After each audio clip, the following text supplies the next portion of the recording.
जेवल्यानंतर 2 तासानं लोकांना गॅस थोडासा व्हायला लागतो. जर तुम्हाला रात्रभरात किंवा सपोज तुम्ही रात्री झोपलायत आणि साधारण 4-1 वाजता गॅस परत व्हायला लागतो. का बरं? कारण तोपर्यंत तुमचं जेवण जे आहे ते पचलेलं असतं किंवा पचायला लागलेलं असतं आणि तोवर तुम्हाला शी पण लागायला लागणार असते 2 तासात, राईट? पोट साफ व्हायची पण वेळ झालेली असते. तर दॅट इज नॉर्मल.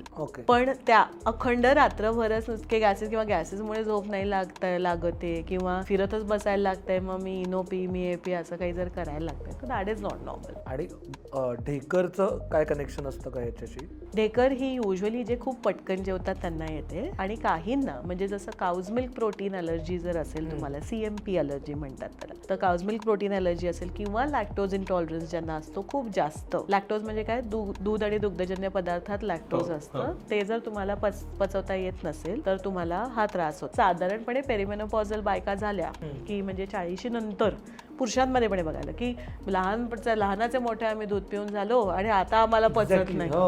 तर हे का होतं? कारण तोवर त्यांचं ते लॅक्टेज पूर्णपणे बनणंच बनले दूध नाही पचत. तर ते का होतं? कारण लॅक्टेज तोवर बनणं बंद झालेलं असतं आणि त्यामुळे तुम्ही जर लॅक्टोज घेतलं तर मग तुमचं पोट बिघडतं. मग त्याच्यामुळे पोटात गुडगुड होतं किंवा जर जसं काहींना तुम्ही दूध म्हणजे कोल्ड कॉफी वगैरे काही प्यायलात असं तर लगेच शी करायला जायला लागतं.